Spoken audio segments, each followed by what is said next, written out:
ಹುಟ್ಟು ಹಬ್ಬದ ಸಂಭ್ರಮದಲ್ಲಿರ್ತಕ್ಕಂಥ ರಾಜ್ಯದ ಮುಖ್ಯಮಂತ್ರಿ ಸಿದ್ದರಾಮಯ್ಯನವರಿಗೆ ಇವತ್ತೇ ರಾಜ್ಯಪಾಲರು ಬಹುದೊಡ್ಡ ಶಾಖನ್ನು ಕೊಡ್ತಾರೆ ಅಂತಕ್ಕಂಥ ಮಾಹಿತಿಗಳು ಇದೀಗ ರಾಜ್ಯದ ರಾಜಕೀಯ ವಲಯದಲ್ಲಿ ತೀವ್ರ ಚರ್ಚೆಗೆ ಗ್ರಾಸವಾಗಿದ್ದಾವೆ. ಕಳೆದ 8 ದಿನಗಳಿಂದನೂ ಕೂಡ ಇವತ್ತು ಪ್ರಾಸಿಕ್ಯೂಷನ್ಗೆ ಅನುಮತಿಯನ್ನ ಕೊಡ್ತಾರೆ, ನಾಳೆ ರಾಜ್ಯಪಾಲರು ಸಿದ್ದರಾಮಯ್ಯ ವಿರುದ್ಧ ಪ್ರಾಸಿಕ್ಯೂಷನ್ಗೆ ಅನುಮತಿಯನ್ನ ಕೊಡ್ತಾರೆ ಅಂತಕ್ಕಂಥ ಮಾತುಗಳು ರಾಜಕೀಯ ವಲಯದಲ್ಲಿ ಚಾಲ್ತಿ ಇದ್ರೂ ಕೂಡ ಇವತ್ತವರೆಗೂ ಕೂಡ ರಾಜ್ಯಪಾಲರು ಯಾವುದೇ ಒಂದು ಪ್ರಮುಖ ನಿರ್ಧಾರಕ್ಕೆ ಬರದೆ ಸಿದ್ದರಾಮಯ್ಯನವರನ್ನ ತುದಿಗಾಲಲ್ಲಿ ಕೂರುವಂತೆ ಮಾಡಿದ್ರು.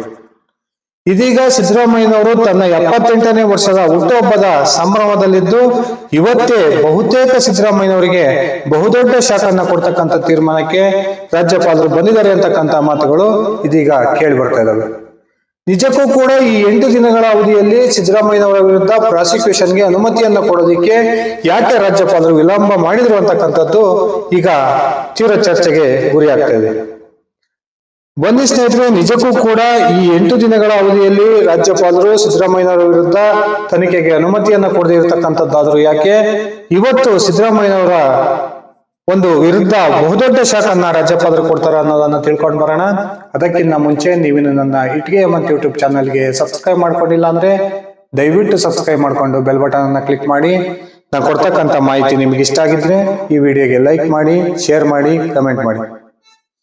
ಸ್ನೇಹಿತರೆ, ಮೂಢ ಹಗರಣಕ್ಕೆ ಸಂಬಂಧಪಟ್ಟಂತೆ ಬಿಜೆಪಿ ಹಾಗೂ ಜೆಡಿಎಸ್ ಎರಡೂ ಪಕ್ಷಗಳು ಕೂಡ ಮುಖ್ಯಮಂತ್ರಿ ಸಿದ್ದರಾಮಯ್ಯನವರ ರಾಜೀನಾಮೆಗೆ ಪಟ್ಟನ್ನ ಹಿಡಿದಿದ್ದಾವೆ.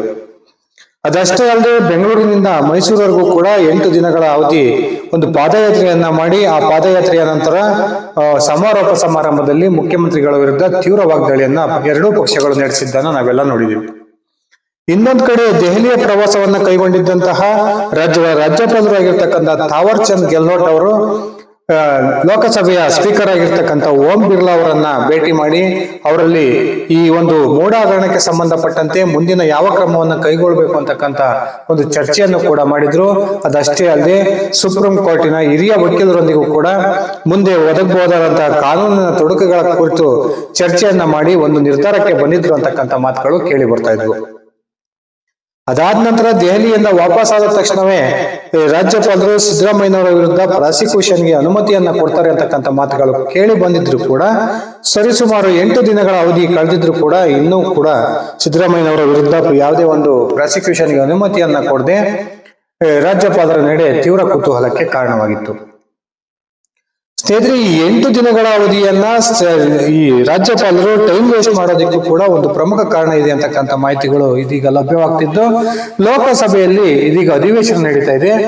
ಒಂದು ವೇಳೆ ಅಧಿವೇಶನದ ಸಂದರ್ಭದಲ್ಲಿ ರಾಜ್ಯದ ಒಬ್ಬ ಮುಖ್ಯಮಂತ್ರಿಯ ವಿರುದ್ಧ ಪ್ರಾಸಿಕ್ಯೂಷನ್ಗೆ ಅವಕಾಶವನ್ನ ಮಾಡಿಕೊಟ್ರೆ ಅದು ಲೋಕಸಭೆಯಲ್ಲಿ ಪ್ರತಿಪಕ್ಷಗಳ ತೀವ್ರ ವಾಗ್ದಾಳಿಗೆ ಕಾರಣ ಆಗುತ್ತೆ.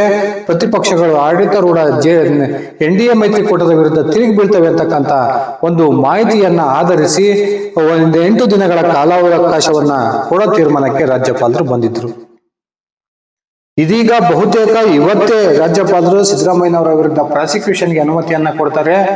ಅದೇ ಅಲ್ಲದೆ ಈ ರಾಜ್ಯಪಾಲರ ಒಂದು ಕೈಯಲ್ಲಿ ಈಗ ಪ್ರಮುಖ 3 ಅಸ್ತ್ರಗಳಿದಾವೆ ಅಂತಕ್ಕಂಥ ಒಂದು ಮಾತುಗಳು ಕೂಡ ಕೇಳಿ ಬರ್ತದವೆ. ಒಂದು, ಮೂಢ ಕೇಸ್ಗೆ ಸಂಬಂಧಪಟ್ಟಂತೆ ಸಿದ್ದರಾಮಯ್ಯನವರ ವಿರುದ್ಧ ಪ್ರಾಸಿಕ್ಯೂಷನ್ಗೆ ಅನುಮತಿಯನ್ನ ಕೊಡೋದು. ಇನ್ನೊಂದು ಕಡೆ ನ್ಯಾಯಾಂಗ ಒಂದು ತನಿಖೆಗೆ ಈ ಒಂದು ಕೇಸನ್ನ ವಹಿಸೋದು ಅಥವಾ ನೇರವಾಗಿ CBIಗೆ ಈ ಒಂದು ಕೇಸನ್ನ ಕೊಡ್ತಕ್ಕಂಥದ್ದು. ಈ 3 ಆಪ್ಷನ್ ಅನ್ನ ಇದೀಗ ರಾಜ್ಯಪಾಲರು ಇಟ್ಕೊಂಡಿದ್ದಾರೆ ಅಂತಕ್ಕಂಥ ಮಾಹಿತಿಗಳು ಬರ್ತಾ ಇದ್ದು ಈ 3ರಲ್ಲಿ ಒಂದು ಪ್ರಮುಖ ನಿರ್ಧಾರವನ್ನು ಕೂಡ ಇವತ್ತು ತೆಗೆದುಕೊಳ್ತಾರೆ ಅಂತಕ್ಕಂಥ ಮಾತುಗಳು ಕೂಡ ಕೇಳಿ ಬರ್ತಾ ಇದಾವೆ. ಇನ್ನೊಂದು ಕಡೆ ಸಿದ್ದರಾಮಯ್ಯನವರಿಂದ ಸಂಭಾವ್ಯದಲ್ಲಿ ತೆರವಾಗಬಹುದಾದಂತಹ ರಾಜ್ಯದ ಮುಖ್ಯಮಂತ್ರಿ ಸ್ಥಾನಕ್ಕೆ ಈಗಾಗಲೇ ಕಾಂಗ್ರೆಸ್ನ 5 ಪ್ರಮುಖ ನಾಯಕರು ತಮ್ಮ ಲಾಬಿಯನ್ನ ಆರಂಭಿಸಿದರೆ ಆ ನಿಟ್ಟಿನಲ್ಲಿ ಪ್ರಯತ್ನವನ್ನು ಕೂಡ ಮಾಡ್ತಾ ಇದ್ದಾರೆ ಅಂತಕ್ಕಂಥ ಒಂದು ಸ್ಪಷ್ಟ ಮಾಹಿತಿಗಳು ಬರ್ತಾ ಇದಾವೆ. ಈ 5 ಪ್ರಮುಖ ನಾಯಕರಲ್ಲಿ ಸಿದ್ದರಾಮಯ್ಯ ಬಣದಲ್ಲಿ ಗುರುತಿಸಿಕೊಂಡಿರ್ತಕ್ಕಂಥ ಕೆಲವಾರು ನಾಯಕರುಗಳು ಇದ್ದಾರೆ.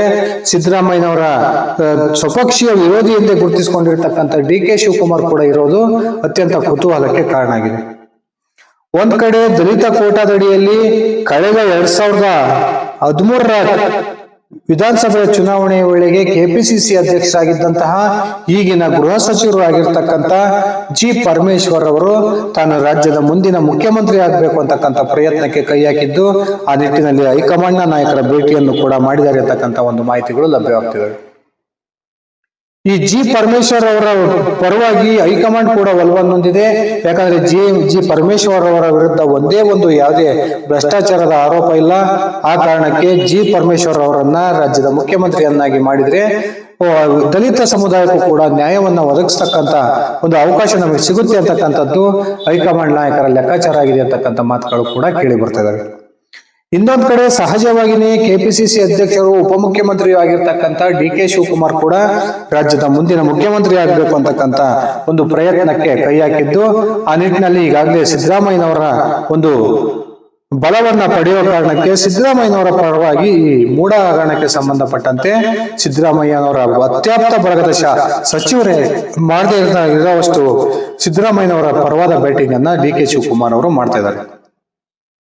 ಡಿ.ಕೆ. ಶಿವಕುಮಾರ್ ಮೇಲೆ ಈಗಾಗಲೇ ನ್ಯಾಯಾಲಯದಲ್ಲಿ ಅನೇಕ ಮೊಕದ್ದಮೆಗಳಿದ್ದು, ಯಾವ ಸಂದರ್ಭದಲ್ಲಾದ್ರೂ ಬೇಕಾದ್ರೂ ಡಿ.ಕೆ. ಶಿವಕುಮಾರ್ ಸಿಬಿಐನ ಬಂಧನಕ್ಕೆ ಒಳಗಾಗಬಹುದು ಅಂತಕ್ಕಂಥ ಮಾಹಿತಿಯನ್ನ ಪಡೆದಿರ್ತಕ್ಕಂಥ ಎಐಸಿಸಿಯ ನಾಯಕರು ಬಹುತೇಕ ಡಿ.ಕೆ. ಶಿವಕುಮಾರ್ ಅವರನ್ನ ಮುಖ್ಯಮಂತ್ರಿ ಗಾದಿಗೆ ಕೂರಿಸುವ ಪ್ರಯತ್ನಕ್ಕೆ ಕೈ ಹಾಕೋದಿಲ್ಲ ಅಂತಕ್ಕಂಥ ಒಂದು ಮಾಹಿತಿಗಳು ಕೂಡ ಬರ್ತಾ ಇದಾವೆ. ಇನ್ನೊಂದ್ ಕಡೆ ಅನಿವಾರ್ಯ ಕಾರಣಕ್ಕೆ ಸಿದ್ದರಾಮಯ್ಯನವರು ತಾನು ಮುಖ್ಯಮಂತ್ರಿ ಸ್ಥಾನದಿಂದ ಕೆಳಗಿಳಿಯತಕ್ಕಂಥ ಪರಿಸ್ಥಿತಿ ಬಂದ್ರೆ ಆ ಸಂದರ್ಭದಲ್ಲಿ ತನ್ನ ಪರಮ ಶಿಷ್ಯನಾಗಿರ್ತಕ್ಕಂಥ ಸತೀಶ್ ಜಾರಕಿಹೊಳಿ ಅವರಿಗೆ ಮುಖ್ಯಮಂತ್ರಿಯ ಪಟ್ಟವನ್ನ ಕಟ್ಟಬೇಕು ಅಂತಕ್ಕಂಥ ತಯಾರಿಯಲ್ಲಿ ತೆರೆಮರೆಯಲ್ಲಿ ಕಾರ್ಯವನ್ನ ಮಾಡ್ತಿದ್ದಾರೆ ಅಂತಕ್ಕಂಥ ಮಾಹಿತಿಗಳು ಕೂಡ ಲಭ್ಯವಿದ್ದು, ಬಹುತೇಕ ಅಹಿಂದ ವರ್ಗಕ್ಕೆ ಸೇರಿದ ಎಲ್ಲಾ ಕಾಂಗ್ರೆಸ್ನ ನಾಯಕರು ಕೂಡ ಸತೀಶ್ ಜಾರಕಿಹೊಳಿ ಅವರನ್ನೇ ರಾಜ್ಯದ ಮುಂದಿನ ಮುಖ್ಯಮಂತ್ರಿಯನ್ನಾಗಿ ಮಾಡತಕ್ಕಂಥ ಪ್ರಯತ್ನವನ್ನ ಮಾಡ್ತಿದ್ದಾರೆ ಅಂತಕ್ಕಂಥ ಮಾಹಿತಿಗಳು ಕೂಡ ಬರ್ತಾ ಇದಾವೆ. ಇನ್ನೊಂದು ಕಡೆ ದೇಶದ ಲೋಕಸಭಾ ಚುನಾವಣೆಯಲ್ಲಿ 99 ಸ್ಥಾನಗಳನ್ನ ಗೆದ್ದಿರ್ತಕ್ಕಂಥ ಕಾಂಗ್ರೆಸ್ಗೆ ಇದೀಗ ಎಐಸಿಸಿ ಅಧ್ಯಕ್ಷರನ್ನಾಗಿ ರಾಹುಲ್ ಗಾಂಧಿ ಅವರನ್ನ ನೇಮಕ ಮಾಡಬೇಕು ಅಂತಕ್ಕಂಥ ತೀರ್ಮಾನಕ್ಕೆ ಸೋನಿಯಾ ಗಾಂಧಿ ಮತ್ತು ಅವರ ತಂಡದವರು ಬಂದಿದ್ದು, ಸದ್ಯಕ್ಕೆ ಎಐಸಿಸಿ ಅಧ್ಯಕ್ಷರಾಗಿರ್ತಕ್ಕಂಥ ಮಲ್ಲಿಕಾರ್ಜುನ್ ಖರ್ಗೆ ಅವರನ್ನ ಎಐಸಿಸಿ ಅಧ್ಯಕ್ಷ ಸ್ಥಾನದಿಂದ ತೆರವುಗೊಳಿಸಬೇಕು ಅಂತಕ್ಕಂಥ ಒಂದು ತೀರ್ಮಾನಕ್ಕೂ ಕೂಡ ಬಂದಿದ್ದಾರೆ ಅಂತಕ್ಕಂಥ ಮಾತುಗಳು ಕೇಳಿ ಬರ್ತಾ ಇದಾವೆ. ಒಂದು ವೇಳೆ ಎಐಸಿಸಿ ಅಧ್ಯಕ್ಷ ಸ್ಥಾನದಿಂದ ಮಲ್ಲಿಕಾರ್ಜುನ್ ಖರ್ಗೆ ಅವರನ್ನ ಕೆಳಗಿಳಿಸಿದ್ರೆ ಅವರಿಗೆ ಒಂದು ಪ್ರಮುಖ ಹುದ್ದೆಯನ್ನ ಕೊಡಬೇಕಾಗಿರ್ತಕ್ಕಂಥದ್ದು ಕಾಂಗ್ರೆಸ್ನ ಕರ್ತವ್ಯವಾಗುತ್ತೆ. ಆ ಕಾರಣಕ್ಕೆ ಈ ಮಲ್ಲಿಕಾರ್ಜುನ್ ಖರ್ಗೆ ಅವರ ಬಹುದಿನಗಳ ಕನಸಾಗಿರ್ತಕ್ಕಂಥ ರಾಜ್ಯದ ಮುಖ್ಯಮಂತ್ರಿಯನ್ನಾಗಿ ಮಾಡಬೇಕು ಅಂತಕ್ಕಂಥ ತೀರ್ಮಾನಕ್ಕೂ ಕೂಡ ಎಐಸಿಸಿ ಪ್ರಯತ್ನವನ್ನ ಮುಂದುವರಿಸಿದೆ ಅಂತಕ್ಕಂಥ ಮಾತುಗಳು ಕೂಡ ಕೇಳಿ ಬರ್ತವೆ. ಇನ್ನೊಂದ್ ಕಡೆ ಲಿಂಗಾಯತ ಕೋಟಾದಡಿಯಲ್ಲಿ ಉತ್ತರ ಕರ್ನಾಟಕ ಭಾಗದ ಪ್ರಭಾವಿ ಸಚಿವರಾಗಿರ್ತಕ್ಕಂಥ ಎಂ.ಬಿ. ಪಾಟೀಲ್ ಅವರು ಕೂಡ ತಾನು ಮುಖ್ಯಮಂತ್ರಿ ಆಗಬೇಕು ಅಂತಕ್ಕಂಥ ಪ್ರಯತ್ನಕ್ಕೆ ಕೈ ಹಾಕಿದ್ದಾರೆ. ಈಗಾಗಲೇ ಕಾಂಗ್ರೆಸ್ನಲ್ಲಿ 39ಕ್ಕೂ ಹೆಚ್ಚು ಲಿಂಗಾಯತ ಶಾಸಕರು ಇರೋದ್ರಿಂದ ಆ ಶಾಸಕರ ಬಲವನ್ನ ಪಡೆದು ಲಿಂಗಾಯತ ಸಮುದಾಯದ ಮತಗಳನ್ನ ಒಟ್ಟುಗೂಡಿಸತಕ್ಕಂಥ ಪ್ರಯತ್ನ ಮುಂದುವರೆದ ಭಾಗವಾಗಿ ಎಂ.ಬಿ. ಪಾಟೀಲ್ ಅವರನ್ನ ಮುಖ್ಯಮಂತ್ರಿಯನ್ನಾಗಿ ನೇಮಕ ಮಾಡಿದ್ರೆ ಅದು ಕಾಂಗ್ರೆಸ್ಗೆ ಮುಂದಿನ ಚುನಾವಣೆಗಳಲ್ಲಿ ಬಹುದೊಡ್ಡ ಲಾಭವನ್ನು ತಂದುಕೊಡುತ್ತೆ ಅಂತಕ್ಕಂಥ ಒಂದು ಲೆಕ್ಕಾಚಾರವು ಕೂಡ ಎಐಸಿಸಿಯ ಮಟ್ಟದ ನಾಯಕರಿಗಿದೆ ಅಂತಕ್ಕಂಥ ಮಾಹಿತಿಗಳು ಕೂಡ ಕೇಳಿ ಬರ್ತವೆ. ಈ ರೀತಿ ಮೂಢ ಹಗರಣದಲ್ಲಿ ರಾಜ್ಯದ ಮುಖ್ಯಮಂತ್ರಿ ಆಗಿರ್ತಕ್ಕಂಥ ಸಿದ್ದರಾಮಯ್ಯನವರು ಒಂದು ವೇಳೆ ಅನಿವಾರ್ಯವಾಗಿ ರಾಜೀನಾಮೆಯನ್ನ ಕೊಡ್ತಕ್ಕಂಥ ಸಂದರ್ಭ ಒದಗಿ ಬಂದ್ರೆ ಆ ಸಂದರ್ಭದಲ್ಲಿ ರಾಜ್ಯದ ಮುಖ್ಯಮಂತ್ರಿಯ ಕುರ್ಚಿಯ ಮೇಲೆ ಕಾಂಗ್ರೆಸ್ನ ಪ್ರಭಾವಿ ಎನಿಸಿಕೊಂಡಿರ್ತಕ್ಕಂಥ ಪ್ರಮುಖ 5 ನಾಯಕರು ಕಣ್ಣನ್ನ ಹಾಕಿದ್ದು, ಈ ನಿಟ್ಟಿನಲ್ಲಿ ಪ್ರಯತ್ನಕ್ಕೂ ಕೂಡ ಕೈ ಹಾಕಿದ್ದಾರೆ ಅಂತಕ್ಕಂಥ ಮಾತುಗಳು ಕೇಳಿ ಬರ್ತಾ ಇದಾವೆ. ಸ್ನೇಹಿತರೆ, ನಿಮ್ಮ ಅಭಿಪ್ರಾಯದ ಪ್ರಕಾರ ಮೂಢ ಹಗರಣದಲ್ಲಿ ನಿಜಕ್ಕೂ ಕೂಡ ಮುಖ್ಯಮಂತ್ರಿ ಸಿದ್ದರಾಮಯ್ಯನವರು ತಮ್ಮ ಮುಖ್ಯಮಂತ್ರಿ ಸ್ಥಾನಕ್ಕೆ ರಾಜೀನಾಮೆಯನ್ನ ಕೊಡ್ತಾರ? ಸಿದ್ದರಾಮಯ್ಯನವರು ರಾಜೀನಾಮೆಯನ್ನ ಕೊಟ್ರೆ ರಾಜ್ಯದ ಮುಂದಿನ ಮುಖ್ಯಮಂತ್ರಿಯನ್ನಾಗಿ ನೀವು ಯಾರನ್ನ ನೋಡಲು ಬಯಸ್ತೀರಾ? ದಯವಿಟ್ಟು ನಿಮ್ಮ ವೈಯಕ್ತಿಕ ಅಭಿಪ್ರಾಯವನ್ನ ಕಮೆಂಟ್ ಮಾಡಿ. ಇದಿಷ್ಟ ಆಗಿತ್ತು ಸ್ನೇಹಿತರೆ ನನ್ನ ಇವತ್ತಿನ ಈ ವಿಡಿಯೋ. ನಾನು ಕೊಟ್ಟಿರ್ತಕ್ಕಂಥ ಮಾಹಿತಿ ನಿಮ್ಗೆ ಇಷ್ಟ ಆಗಿದ್ರೆ ಈ ವಿಡಿಯೋಗೆ ಲೈಕ್ ಮಾಡಿ, ಶೇರ್ ಮಾಡಿ, ಕಮೆಂಟ್ ಮಾಡಿ. ನೀವಿನ್ನು ನನ್ನ ಇಟ್ಟಿಗೆ ಮತ್ತು ಯೂಟ್ಯೂಬ್ ಚಾನಲ್ಗೆ ಸಬ್ಸ್ಕ್ರೈಬ್ ಮಾಡ್ಕೊಂಡಿಲ್ಲ ಅಂದ್ರೆ ದಯವಿಟ್ಟು ಸಬ್ಸ್ಕ್ರೈಬ್ ಮಾಡ್ಕೊಂಡು ಬೆಲ್ ಬಟನ್ನ ಕ್ಲಿಕ್ ಮಾಡಿ. ಅದೇ ರೀತಿ ನನ್ನ ಇಟ್ಟಿಗೆ ಮತ್ತು ಫೇಸ್ಬುಕ್ ಪೇಜನ್ನು ಫಾಲೋ ಮಾಡಿ. ಧನ್ಯವಾದಗಳು ಸ್ನೇಹಿತರೆ, ಶುಭ ದಿನ.